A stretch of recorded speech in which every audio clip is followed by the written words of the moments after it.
Assalamualaikum warahmatullahi wabarakatuh. Alhamdulillah, alhamdulillahirabbil alamin. Wassalatu wassalamu ala rabbil anbiya'i wal mursalin wa ala alihi washabihi ajmain. Amma ba'du. Saudaraku, saya pengen sekali sedikit membahas tentang pemahaman atau keyakinan yang kontroversi di sekitar kita ya. Istilah alam selalu dipahami sebagai tempat berpijaknya kehidupan. Ketika muncul istilah alam kematian, maka muncul pula pemahaman atau keyakinan yang sungguh aneh. Ada kehidupan di alam kematian. Muncul pula istilah lain yang tak kalah aneh lagi, yaitu alam barzah. Padahal barzah bukanlah alam. Barzah bukanlah tempat berpijaknya kehidupan, melainkan barzah adalah dinding pembatas yang menjadi pemisah antara kehidupan akhirat dan kehidupan di dunia. Ketika kita masih hidup di dunia, barzah ada di depan kita. Ketika kita sudah di alam akhirat, maka barzah ada di belakang kita.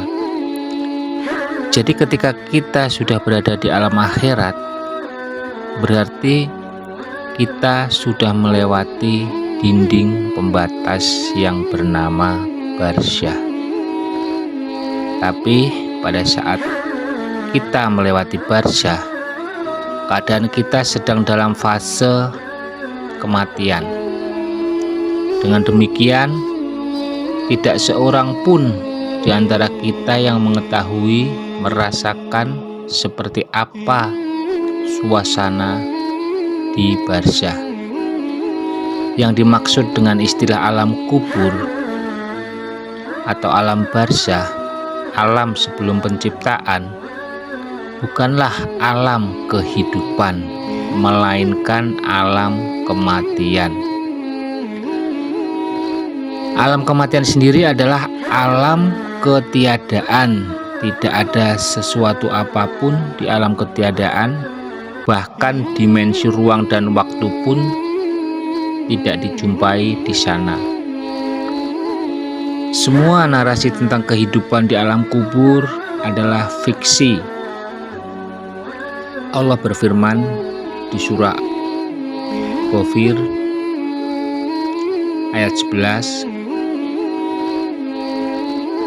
Secara tidak langsung Allah menjelaskan bahwa manusia hanya berkesempatan hidup dua kali di dua alam yang berbeda, yaitu alam dunia dan alam akhirat. Di Al-Baqarah ayat 28, Allah gunakan istilah mati untuk menyebut orang yang belum diciptakan. Dan di surah Maryam ayat 9, Allah menjelaskan bahwa jika seseorang belum diciptakan, maka dia belum bisa disebut apapun karena memang belum menyerupai bentuk apapun. Jadi jika kedua ayat tersebut digabungkan, maka dengan serta-merta kita dapatkan penjelasan mengenai bagaimana keadaan sesungguhnya orang yang sudah mati. Keadaan orang yang sudah mati adalah sama seperti keadaan ketika ia belum diciptakan. Jika seseorang mati, maka tersisihlah ia dari dimensi ruang dan waktu, sehingga bagi orang yang sudah mati, waktu 100 tahun hanya terasa setengah hari. Allah berfirman di Al-Baqarah ayat 259, dan waktu 309 tahun juga hanya terasa setengah hari seperti di Al-Kahfi ayat 19 dan ayat 25.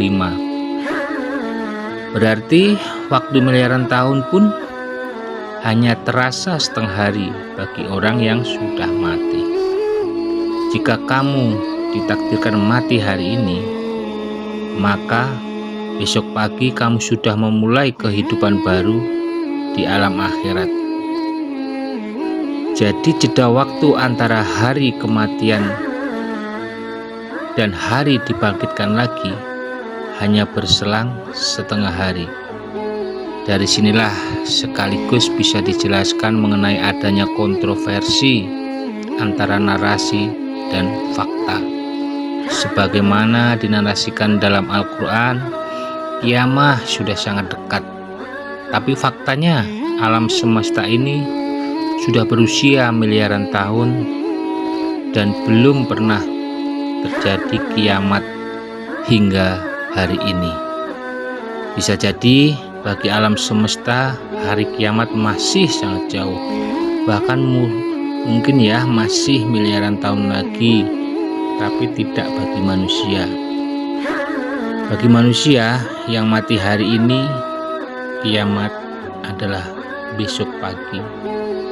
Itulah narasi yang ada di dalam Al-Quran, firman-firman Allah yang keasliannya dijamin oleh Allah sendiri, bukan seperti kontroversi pemahaman di sekitar kita yang tidak sinkron ya dengan Al-Quran. Saya rasa cukup. Sekian. Wassalamualaikum warahmatullahi wabarakatuh. Terima kasih.